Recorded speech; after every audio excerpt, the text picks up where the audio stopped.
우리 앞뒤 좌우분들과 서로 반갑게 인사 나누겠습니다. 우리는 하나님의 은혜를 입은 사람들입니다. 이렇게 인사 나누겠습니다. 우리는 하나님의 은혜를 입은 사람들입니다.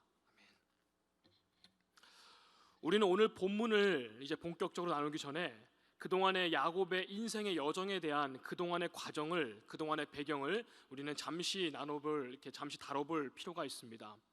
야곱의 이름은 우리가 알다시피 속이는 자 또는 사기꾼, 이런 뜻입니다. 그 이름처럼 야곱은 아버지 이삭과 형 에서를 속여서 장자권을 빼앗았습니다. 그리고 훔친 후에 집을 나와 도망쳤습니다. 그는 고향을 떠나 머나먼 땅 하란 땅, 외삼촌 라반의 밑에서 20여 년간 아주 고생스러운 타향살이를 했습니다.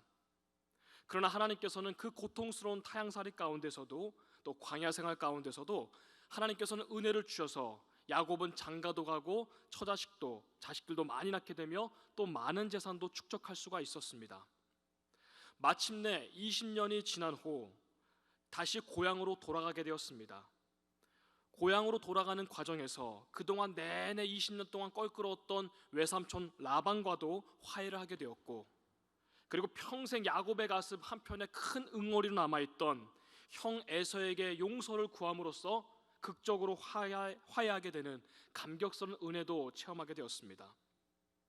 그리고 고향으로 이제 돌아가는 중에 도중에 있는 세겜이라는 땅, 풍요로운 도시 세겜에 정착하게 됩니다. 이제 고생 끝이고 행복의 시작인 줄만 알았던 야곱, 그러나 세겜에 생각보다 오래 머무르게 됩니다. 10여 년 동안 머무르는 중에 드디어 우리가 잘 아는 그 일이 터져버립니다. 세겜은 풍요로운 도시입니다. 그러나 아주 세속적이고 영적으로는 크게 문란하고 또 타락한 도시입니다. 그곳에서 영적으로 바로 세워져 있지 않은 야곱의 자식들은 아무렇지도 않게 세겜에 있는 모든 문화를 다 받아들이고 또 그 안에 젖어들게 됩니다. 그러던 중에 딸 디나가 강간, 성폭행을 당하는 일이 벌어집니다. 디나를 성폭행한 그 세겜의 족장은 디나를 책임지겠다며 정식으로 결혼하자고 청혼을 합니다. 그러나 야곱의 아들들은 그 속으로 누이의 순결을 짓밟은 저 세겜 족속들을 용서하지 않습니다. 그래서 이렇게 말하지요. 너희들도 우리처럼 거룩한 할례를 받으면 우리의 누이인 디나를 신부로 주겠다, 속이면서 말합니다. 마치 아버지 야곱이 지금껏 꽤 많은 수차례 사람들을 속이면서 살아왔던 것처럼 그 아들들 또한 똑같이 속이는 모습을 보여줍니다. 세겜의 남자들은 약속대로 할례를 받습니다. 그 직후에 이 야곱의 아들들은 고통 속에 신음하고 있던 세겜을 쳐서 전부를 몰살해버리는 잔혹한 일을 벌입니다. 피해 복수를 한 것입니다. 근데 피해 복수를 한 다음에 더 큰 일이 벌어집니다. 전멸을 당한 이 세겜과 세겜의 같이 주변에 있던 혈맹 관계를 맺었던 세겜과 함께했던 모든 부족이 일어나기 시작한 것입니다. 그리하여서 야곱의 일가를 전부 몰살해버리겠다 압박해오고 있습니다.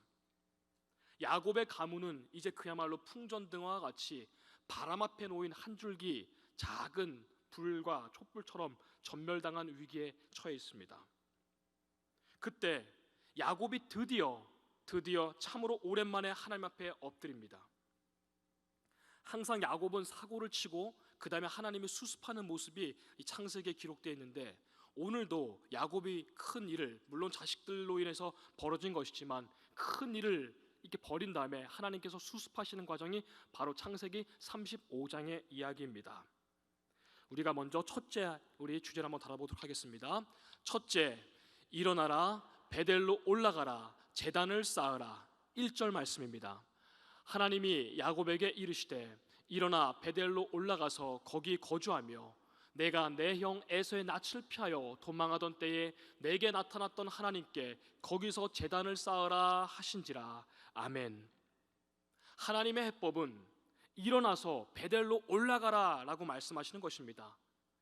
베델, 이 단어를 듣자마자 야곱은 그야말로 누가 뒤통수를 뒤에서 땅 하고 치는 것 같은 그런 느낌을 크게 받았을 것입니다. 베델. 이 베델은 야곱과 하나님, 하나님과 야곱만이 아는 아주 큰 의미가 있는 영적인 장소이기 때문입니다. 야곱은 베델이란 단어를 딱 듣는 순간 한동안 내가 잊고 살았지만 평생 잊을 수 없었던 그 30년 전의 그때, 그날을 어제 일처럼 주마등처럼 순간 기억을 했을 것입니다. 바로 형 에서를 속이고 집안에서 정신없이 헐레벌떡 도망쳐 나와서 광야 항복판에 두렵고 떨리는 그 외로운 도망자 신세가 되었을 때였습니다. 그때 하나님께서는 베델에서 야곱을 만나 주시고 꿈의 환상을 보여주셨습니다. 그리고 야곱을 혼내시지도 아니하고 야단치시지도 아니하고 오히려 야곱에게 미래를 보여주셨던 그 하나님, 그때 하신 말씀이 내가 너를 축복할 것이며 내가 너를 지킬 것이며 내가 너를 보호할 것이고 다시 돌아오게 할 것이며 나의 자녀로 삼아줄 것이며 살 땅도 너에게 줄 것이다. 그러니 두려워하지 말라, 놀라지 말라, 내가 너를 결코 떠나지 아니할 것이니라. 너무나 서럽고 너무나 괴롭고 외로웠던 야곱, 하나님께서 하시는 이 말씀을 그 광야에서 홀로 눈물을 흘리며 듣는 순간 아무도 없는 광활했던 그 광야 한복판에서 야곱은 혼자 감격의 눈물 아마 왈칵 쏟았을 것입니다. 그래서 아침에 일어나자마자 그 베델에서 하나님 앞에 서원을 하는 말씀을 우린 잘 알 것입니다. 이렇게 서원을 했습니다. 첫째, 평생 하나님만 섬기겠습니다. 둘째, 이곳을 베델, 하나님의 집으로 섬기겠습니다. 셋째로 11조를 평생 철저히 지키겠습니다. 방금 드렸던 말씀은 이 모든 장면이 창세기 28장 13절부터 22절까지 자세히 기록이 되어 있음을 우린 잘 알고 계실 것입니다. 그 이후에 야곱의 인생, 고생스러운 인생들이었습니다. 힘들고 오랜 처가살이를 참을 수 있었던 이유, 광야 생활을 견딜 수 있었던 이유, 바로 이 베델에서의 하나님과의 만남이 있었기 때문입니다. 그래서 이 베델은 하나님과 야곱의 첫사랑, 영적인 첫 만남, 그렇게 우리는 부를 수가 있을 것입니다. 그로부터 약 30여 년이 훅 지나서 다시 오늘 본문으로 돌아오면 고향 땅으로 돌아가는 도중 세겜에 정착한 이 야곱은 큰 인생의 위기를 맞았습니다. 주변의 세겜의 모든 부족들이 하나가 되어서 자신과 야곱 그 가족 일가를 몰살시키겠다고 지금 막 조여오는 중이란 말입니다. 공포에 휩싸여 어쩔 줄 모르는 이 야곱에게 하나님이 하신 말씀이 바로 오늘 1절 말씀입니다. 일어나 베델로 올라가라. 야곱은 그 한마디에 모든 것을 깨달을 수 있었을 것입니다. 왜 내가 지금 이러한 상황에 처해 있는지, 어떻게 하면 내가 이제 앞으로 살아갈 수 있을 것인지, 야곱은 그 한마디 베델로 올라가라, 그 말에 모든 것이 담겨 있음을 야곱은 깨달았던 것입니다. 하나님의 약속대로, 또 하나님의 말씀대로 야곱은 약속의 땅인 베델까지 올라갔었어야 됩니다. 완전히 베델까지 가서 정착을 했었어야 됩니다. 그러나 야곱은 베델까지 가는 도중에 세겜에 주저앉아 버린 것입니다. 그리고 이제 여기서는 먹고 살만하니까, 또 편하니까, 나도 이제 풍족해졌으니까 저 옛날 이제 돌베개 베고 자던 그 시절 야곱은 다 잊어버렸습니다. 너무 편안해지니까, 영적으로 편안해지니까 아마 기도도 소홀해졌을 것입니다. 순간순간 상황만 보고 약삭빠르게 움직이던 그 옛날의 야곱, 야곱의 이름이 속이는 자, 사기꾼, 그 시절로 어느새 슬그머니 야곱은 돌아가 있었던 것입니다. 순간순간 상황만 보고 약삭빠르게 움직이던 옛 야곱. 여러분, 우리는 하나님의 사람으로서 세상의 사람들과는 다르고 달라야 할 것입니다. 우리는 상황 보고 판단하고 상황 보고 결정하면 안 되고, 어떤 일이 있을지라도 하나님이라면 어떻게 하실까, 주님이라면 어떻게 하실까, 하나님이 주신 말씀을 우리는 끝까지 지켜야 할 것입니다. 중요한 결정을 하며 기도하지 아니하고 내 마음대로 결정하다가는 오늘 야곱처럼 언젠가 반드시 내가 마음대로 했었던 것만큼의 대가를 치르게 될 것이기 때문입니다. 혹시 요즘 우리들 가운데 중요한 일을 하고 계신 분, 다 중요한 일을 하고 계시지요? 다 우리는 인생을 살고 계시지 않습니까? 혹시 큰 일을 또 앞두고 계신 분 계십니까? 행여나 그동안에 이렇게 했으면 됐었어 라는 경험과 세상 돌아가는 상황만 보고, 또 다른 사람들 이야기나 인터넷에서 나오는 이야기들을 보고 혹시 그렇게만 움직이고 있지는 않는지요? 이것들도 다 좋습니다만 가장 중요한 하나님의 말씀, 그리고 우리가 해야 할 기도는 이 가운데 쏙 빼먹고, 아니면 저 뒤로 이렇게 순서를 밀었다든가, 혹시 그런 일이 혹시 있었다면 우리는 내 자신의 신앙을 다시 한번 오늘 야곱처럼 점검해보고 재정비해야 될 것입니다. 그렇지 않으면은 오늘 야곱처럼 우리는 큰 대가를 치를 수 있기 때문입니다. 야곱은 이 모든 위기를 맞이하였습니다. 근데 영적인 가장으로서의 책임을 다하지 않았습니다. 기도가 소홀했고, 세겜이라는 세속적인 도시를 다 지나치지 않고 머물러 살아버린 것도 야곱의 문제였습니다. 딸 디나에게 성경적인 가치관을 가르쳐줬어야만 했건만, 그렇게 하지 않아서 세겜의 문화에 다 휩쓸려 버리게 한 것도 또 큰 문제였습니다. 그 딸이 큰일, 성폭행을 당했을 때 아버지로서 착 나서서 이를 해결하지 않은 것도 또 문제였습니다. 또한 그때 영적으로 바로 서 있지 않은 아들들을 향해 하나님과의 거룩한 약속의 수단인 이 할례를 복수하기 위한 방법으로 써먹었던, 해프게 이 하나님의 방법을 썼던 야곱의 아들들 또한 야곱이 나서서 막거나 제재시키거나 또 제대로 가르치지 않은 문제 또한 야곱은 갖고 있었습니다. 이 모든 일이 다 벌어지고 나서야 내 신상만 걱정하는 야곱, 마치 저 옛날 형 에서를 속이고 도망치던 비겁한 청년 야곱으로 어느새 이 야곱은 비겁한 아버지로 돌아와 있었다는 것입니다. 이러한 야곱에게 하나님께서 일어나 베델로 돌아가라. 베델은 하나님의 집, 우리는 이 뜻을 잘 알고 계시지요. 베델로 돌아가라. 하나님의 집, 예배의 자리, 그리고 하나님의 임재를 영적으로 체험할 수 있는 그곳으로 돌아가는 것입니다. 거기로 돌아가라. 그리고 오늘 말씀 1절 말씀처럼 베델로 돌아가면 거기에 거주해라. 다시 내려오지 말라는 것입니다. 세겜과 같은 곳으로 돌아보지 말라는 것입니다. 세겜과 같은 이 세속적이고 타락한 곳으로 다시 내려오지 말고 베델, 하나님의 집, 예배자로서의 삶을 그곳에서 살라는 것입니다. 여러분, 이처럼 우리는 예배가 우리 삶 자체가 되어야 될 것입니다. 예배 시간과 예배 시간 아닌 시간, 여러분 구분이 어디 있겠습니까? 주일날 오전은, 그리고 오후까지는 예배드리는 시간, 지금처럼 수요일 저녁은 예배드리고, 새벽에 매일 아침 1시간은 예배드리고, 금요일날은 또 예배드리고, 그리고 나머지는 예배드리는 시간이 아니지. 여러분, 이런 구분이 어디 있겠습니까? 이런 식으로 따로 나누지 말라는 것입니다. 늘 거기 거주해라. 늘 그간에 있어라. 베델에 머물러 있으라는 것입니다. 여러분, 이 말씀처럼 우리가 머물러야 할 곳은 약속의 땅 베델이지, 또 세속의 땅, 또 욕망의 땅, 욕심의 땅 세겜이 되어서는 안 된다는 것입니다. 우리는 한 번 버린 옛사람으로 돌아가서는 안 될 것입니다.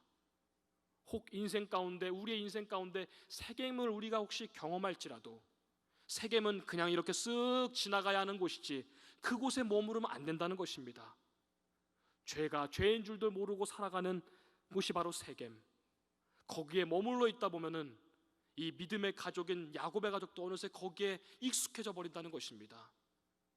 여러분, 우리는 요즘 참 익숙해지는 것이, 사람이 얼마나 금방 익숙해지는 것인지 우리는 실감하고 있습니다. 학생들, 청소년들과 얘기를 하다 보니까 처음에 학교 몇 주간 안 갈 때는 그렇게 학교를 가고 싶다고 합니다. 와, 웬일이냐 니들이, 이렇게 웃으면서 얘기했는데 이제는 벌써 몇 달 동안 학교를 벌써 8달 가까이 안 가다 보니까 벌써 이 학생들이 거기에 어느새 익숙해져 버렸습니다. 온라인 수업 하루에 몇 시간 조금 하는 거에 익숙해져 버렸습니다. 일주일에 한 번 학교 가거나 아니면 일주일 학교 가고 또 3주 쉬는 것, 이런 것에 익숙해져 버렸습니다. 그래서 요즘은 학교 가는 게 귀찮다는 것입니다. 어쩌면 여러분, 예배자의 요즘 코로나 때에 예배 드리는 모습, 우리하도 한편에 조금 이런 것이 혹시 있지는 않으신지요? 아하, 사람은 편할수록 금방 익숙해지는 것이구나. 오늘 하나님께서는 그 야곱에게, 오늘 그리고 우리들에게 거기를 나오라는 것입니다. 세겜을 나오라는 것입니다. 베델로 올라가서, 예배 자리로 올라가서 제단을 쌓아라. 예배를 회복하라. 오늘 우리에게 한 번 더 명령하고 계신 것입니다. 이렇게 왜 하나님께서 말씀하실까요? 야곱의 가정, 너의 가정에 지금 왜 이런 재앙을 맞이하였는가? 이미 서서히, 그리고 꽤 오래전부터 이 야곱의 가정은 예배가 무너져 내렸다는 것입니다. 여러분, 예배는 어떤 마음으로 드리는가가 참 중요합니다. 그 중심이 참 중요하지요. 1절 말씀에서 네가 네 형, 내 형 에서의 낯을 피하여 도망하던 때에, 그때에, 네가 형을 피해 도망하던 그때에 왜 하나님께서 이런 말씀을 하고 계실까요? 그때 너의 마음은 가난했다. 그때 너의 마음은 절박하지 않았느냐? 그때 너의 마음은 참 겸손했다. 필사적으로 나 여호와만 찾지 않았느냐? 그때 너가 형을 피해 도망하던 그때에 나는 네가 다시 베델로 올라가서 그때 그 간절했던 예배자의 마음을 회복하기를 원한다는 것입니다.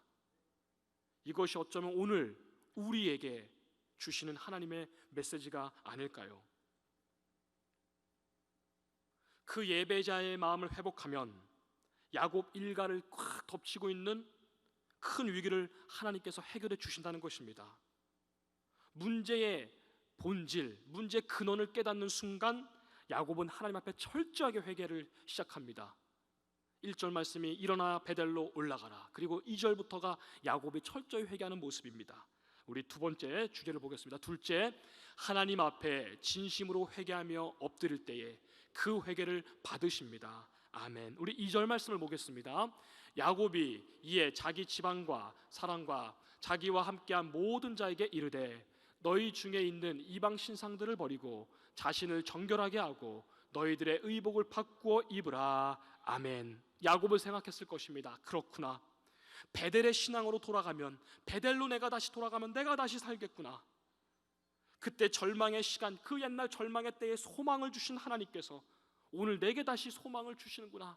베델은 철저히 깨닫고 그리고 철저히 변화된 심정으로 가족들에게 선포하기 시작합니다. 2절 말씀대로 이방 신상들을 버려라. 자신을 정결하게 해라. 그리고 너희들의 의복을 바꾸어 입어라.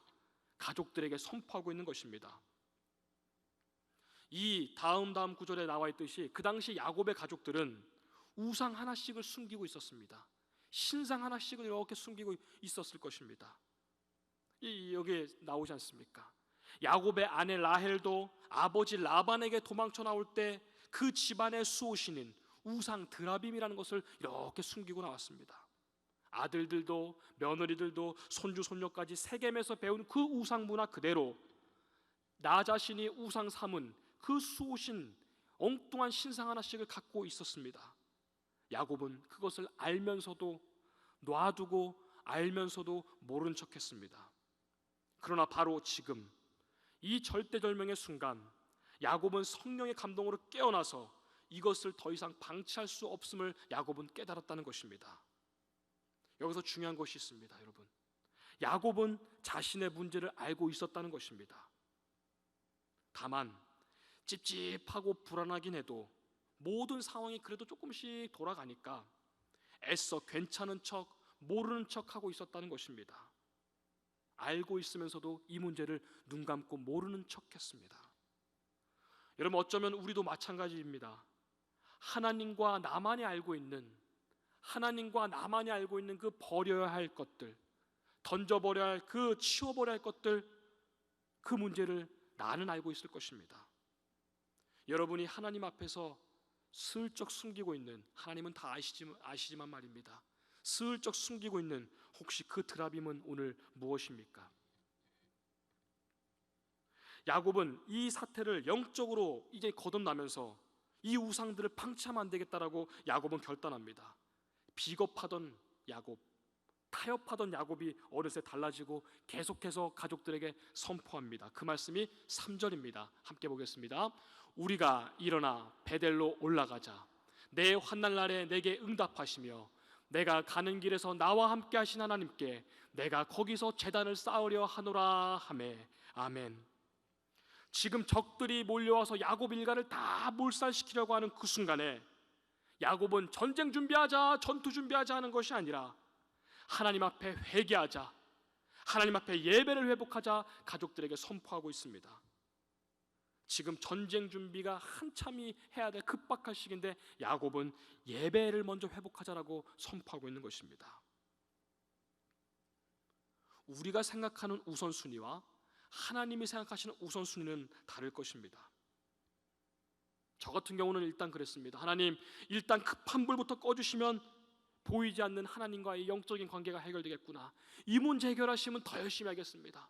고3 지나면 더 열심히 하겠습니다. 대학 가면 더 열심히 하겠습니다. 취업하면은, 직장 가면은, 승진하면은, 건강해지면은, 또 내가 이것이 회복되면 더 잘하겠습니다. 그러나 우리가 잘 알다시피 여러분, 반대이지요. 영적인 것을 먼저 풀어야 이 땅의 것, 우리 육적인 것도 풀린다는 것입니다. 하나님 보시기에 가장 급박한 것은 우리가 회개하고 예배를 다시금 돌아오는 것입니다. 처음 사랑 베델을 회복하는 것입니다. 요즘 혹시 나의 삶 가운데 뭔가 뒤틀려 있고 무엇인가 깨져 있고 혹시 이렇게 느껴지시는 분 있으십니까? 우리의 현실 가운데 왜 이런 큰 위기와 재앙이 왔다라고 생각을 하십니까? 그것은 복의 근원이신 하나님과의 관계가 뭔가 뒤틀려 있고 복과 형통의 근원인 예배가 무엇인가 뒤틀려 있기 때문이 아닐까요? 바쁘다고 대충 예배를 해치운 분들도 혹시 있으십니까? 사업하느라, 일하느라, 생업 때문에 바쁘다고, 학원 다니느라 뭐 때문에 바쁘다고 하나님 말고 다른 엉뚱한 것에 복을 구한 적은 혹시 없으십니까? 이 모든 죄들에 대해서 야곱은 하나님 앞에 통곡하며 회개하였고 그리고 가족들에게 선포하고 있다는 것입니다. 아버지가 회개하고 또 변화된 모습을 가족들이 먼저 알아차릴 수 있습니다. 부모의 권위가 무엇일까 한번 생각을 해보았습니다. 부모의 권위는 목소리가 크게 내는 것도 아니고 자녀들 윽박지르고 화내는 것도 아니고 그렇다고 부모의 권위가 서는 것 아닌 것 우리는 잘 알고 있습니다. 하나님 앞에 내가 부모로서 영적으로 바로 서 있을 때 하나님께서는 부모인 우리들의 권위를 저절로 세워주실 것입니다. 어쩌면 오늘 야곱의 이 자식들은 아버지인 야곱을 아버지로서 또 아브라함 때부터 이삭 때부터 내려온 그 대대로 믿음의 가문으로서 하나님 앞에 아버지가 바로 서기를 기다렸는지도 모릅니다. 야곱의 아들들이 후에 이스라엘 민족의 12지파 기둥들이 다 되지 않습니까?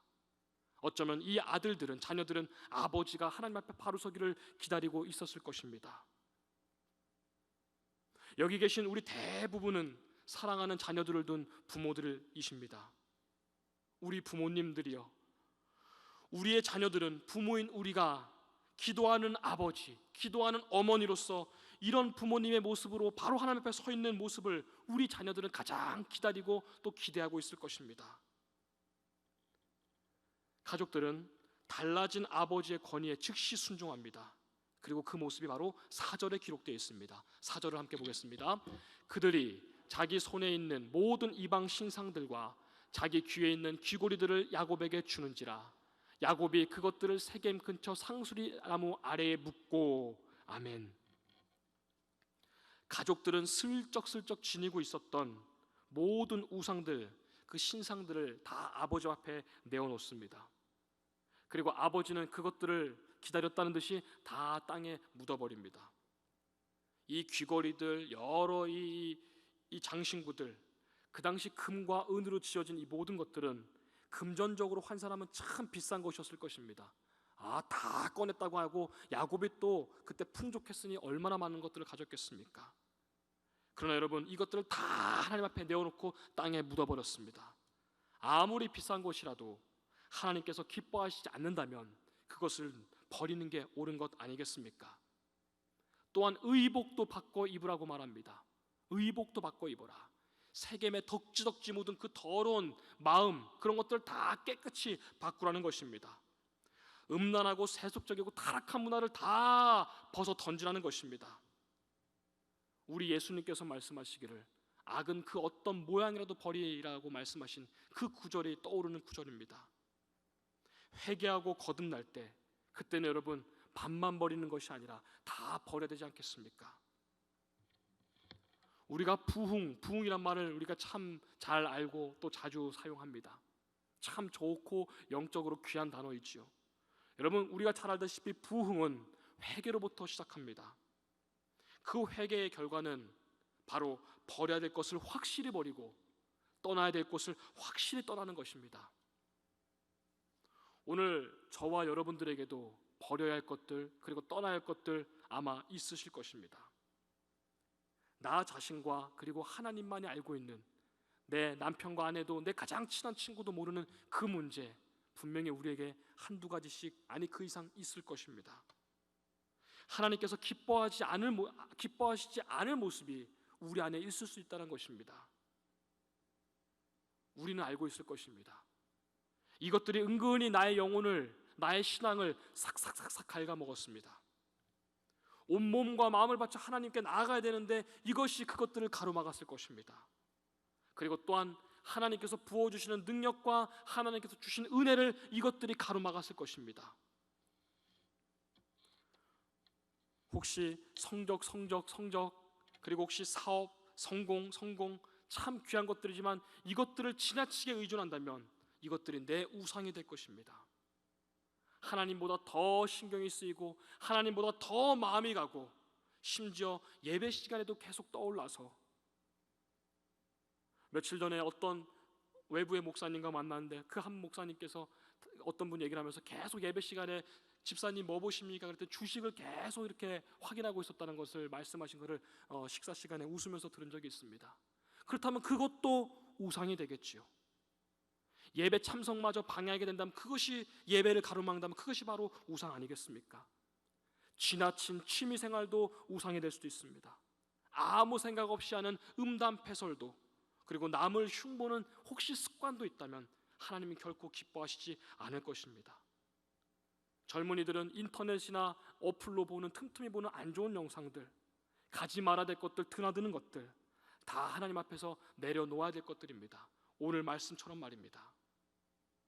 이것이 오늘 나에게 나도 모르는 사이에 덕지덕지 붙어있는 세겜과 같은 문화, 우상의 문화일 것입니다. 그리고 그것은 나도 모르는 사이에 야곱을 그렇게 했듯이, 야곱의 일가를 그렇게 했듯이 나의 영성을 다 침체시키고, 그리고 우리의 가정을 어느새 무너뜨리고 있었을 것입니다. 오늘 말씀처럼 하나님 앞에 우리는 이것들을 땅에 묻어버리고 던져버리고 태워야 할 것입니다. 마지막으로 셋째, 하나님과 해결하면 모든 위기를 순식간에 해결해 주십니다. 5절 말씀입니다. 그들이 떠났으나 하나님이 그 사명 고을들로 크게 두려워하게 하였으므로 야곱의 아들들을 추격하는 자가 없었더라. 아멘. 우리가 알다시피 전쟁을 치르려면 많은 피를 흘리고 희생을 하고 또 그 이후에도 큰 고생을 할 수밖에 없습니다. 그런데 오늘 하나님께서는 전쟁을 일으킬 필요도 없이, 전쟁이 일어날 필요도 없이 적들이 압도적으로 우세함에도 불구하고 그들의 마음 가운데 하나님께서 두려움을 심으셨다는 것입니다. 그래서 야곱의 일가를, 하나님의 자녀들인 이 야곱의 일가를 그들이 건들지도 못하게 하나님께서 막아버리셨다는 것입니다. 이와 같이 하나님과의 관계, 영적인 문제를 해결하니까 나와 내 주변에 있는 모든 문제들을 순식간에 하나님께서 해결해 주십니다. 그러므로 하나님과의 관계를 먼저 풀어야 된다는 것입니다. 혹시 여기 큰일 당하신 분들, 또 어려움 당하신 분들, 오늘 말씀처럼, 이 말씀 우리가 모르는 말씀 아니지 않습니까? 잘 알고 있는 말씀이지 않습니까? 그것처럼 하나님과의 관계를 먼저 해결하여서 땅의 것이 풀리는 은혜가 있기를 주님의 이름으로 소망합니다. 7절 말씀을 보도록 하겠습니다. 그가 거기서 제단을 쌓고 그것을 엘베델이라 불렀으니 이는 그의 형의 낯을 피할 때에 하나님이 거기서 그에게 나타나셨음이러라. 아멘. 베델은 우리가 아까 서두에 말씀드린 것처럼 벳엘, 하나님, 벳은 집이고 엘은 하나님이죠. 하나님의 집, 하나님의 집이 베델이란 뜻입니다. 근데 오늘 말씀에 제단을 쌓고 그곳을 다시 엘베델이라 불렀더라라는 말씀이 나옵니다. 엘베델은 하나님의 집에 하나님이 계신다라는 뜻입니다. 하나님의 집에 하나님이 계신다. 혹자는 이러실 수도 있습니다. 하나님의 집에 하나님이 계신 거, 그거 당연한 것, 너무 당연한 거 아니야? 하나님의 집에 하나님이 계신 거 너무 뻔한 말 아니야? 근데 꼭 그렇지만 않을 수도 있지요. 혹시 유럽이나 또 저기 이렇게 북미 쪽에 여행을 다녀보신 분, 또 말씀을 들어서 아실 것입니다. 큰 교회들이 있었습니다만 지금은 그곳에 텅텅 빈 모습을 우리는 알고 있습니다.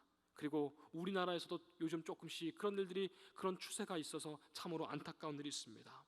하나님의 집에 하나님이 계시지 않는다는 것입니다. 중요한 것은 오늘 이 말씀을 우리에게, 그리고 더 정확히는 나에게 적용시켜 보는 것이죠. 엘 베델, 하나님의 집에 하나님이 계시다. 그렇다면 우리 가정, 우리 집에 예수만 섬기는 우리 집, 우리 집에 정말 하나님이 함께 계시는지요? 그리고 내가 이 영과 육이 하나님이 거하는 성전이라 말씀하셨는데 이 안에 정말 하나님이 계시는지요? 오늘 이 말씀처럼 오늘부로 야곱은 그야말로 성령을 체험하고 거듭난 사람이 되었습니다. 하나님의 사람이, 믿음의 사람이, 정말로 하나님의 사람, 정말로 믿음의 사람이 되었습니다. 나 또한 다시 한번 성령님의 말씀으로 깨어나 정말 믿음의 사람이, 정말 믿음의 사람으로, 정말 하나님의 사람이 하나님 앞으로 나아가야 될 것입니다. 이후로 8절부터는 우리가 읽진 않겠습니다만 아시는 말씀이기에 8절부터는 쭉 이제 야곱이 지금까지는 하나님 앞에 회개했고 8절부터는 하나님께서 부어주시는 은혜가 기록이 되어 있습니다. 그야말로 지금까지 야곱이 누린 풍족함과 풍요로움과는 비교도 할 수 없을 정도의 갑절의 은혜를 막 부어주십니다. 우리가 알 수 있고 깨달을 수 있는 것, 위기를 믿음으로 넘어가니까, 위기를 믿음으로 통과하니까 그 다음에는 하나님께서 약속하신 엄청난 복과 형통을 주신다는 것입니다. 하나님의 약속이지요. 자, 오늘 드리고자 하는 말씀은 바로 첫사랑을 회복하자라는 말씀입니다. 다시 일어나 베델로 올라가자, 제목 그대로입니다. 여러분, 혹시 오늘 말씀을 통해 어쩌면 내 안에 예전의 야곱의 모습이 있진 않으십니까? 한때는 나도 옛날 돌베개 베고 잠자던 이 야곱처럼 주님을 향한 간절함과 겸손함과 그 긴박함과 무릎 꿇음과 눈물이 있었는데, 혹시 그래 요즘 이 정도면 그래 그래도 나 정도면, 혹시 이 상황에 세겜에 그랬듯이 푹 앉아있진 않습니까? 혹시 오늘 말씀을 가운데, 우리가 말씀을 함께 나누는 가운데 마음에 찔림이 있었다면, 저 또한 그랬는데 혹시 마음에 찔림이 있었다면 그것은 내 안에 세겜에서의 야곱의 모습이 있었기 때문일 것입니다. 오늘 주님께서는 이러한 나에게 오셔서 일어나 베델로 올라가자 하십니다. 거기서 다시 제단을 쌓으며 하나님 앞으로 나아가야 될 것입니다. 요즘 코로나19로 위기다 하며 모두가 주저앉아 있는 이때에 우리 이천중앙교회 성도님들께서는 너나 할 거 없이 모두 주저하지 말고 일어나 베델로 올라가 하나님께 나아가시는 우리 모두가 되기를 주님의 이름으로 소망합니다.